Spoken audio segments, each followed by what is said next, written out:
Hi comrades, this is NSSR high court of AP and trial courts. మిత్రులారా,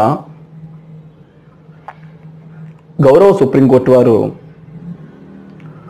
ఒక కేసులో ఒక విక్టిమ్ ఒక 3 persons పై rape and kidnap case launch చేయడం జరిగింది. ఆవిడ రిపోర్ట్ ఇచ్చి లాంచ్ చేయడం జరిగింది. ఆ తర్వాత అది కోర్టుకు వెళ్ళడం జరిగింది ఆ case.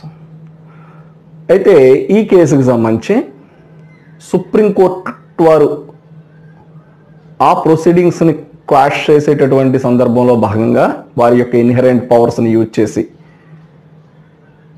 A point for consideration, ఏ పాయింట్ని తీసుకుని వారు క్వాష్ చేయడం జరిగిందంటే, ఎవరైతే విక్టిమ్ ఉన్నారో ఆ విక్టిము రేప్ అండ్ కిడ్నాపింగ్ సంబంధించినటువంటి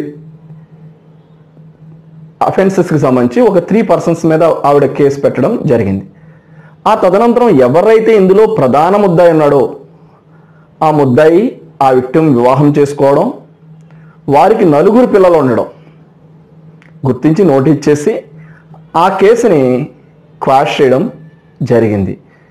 సో ఇది ఒక విధంగా చెప్పాలంటే ఆ కేసు యొక్క ఇంగ్రీడియంట్స్ని, ఆ కేసు యొక్క ఫ్యాక్ట్స్ అండ్ సర్కమ్స్టెన్సెస్ని కోర్టు వారు పరిశీలించి ఆ విధమైన తీర్పు వెలువరించడం సమంజసంగా భావించి ఆ విధమైనటువంటి తీర్పు వెలువరించడం జరిగిందని మనం భావించవచ్చు.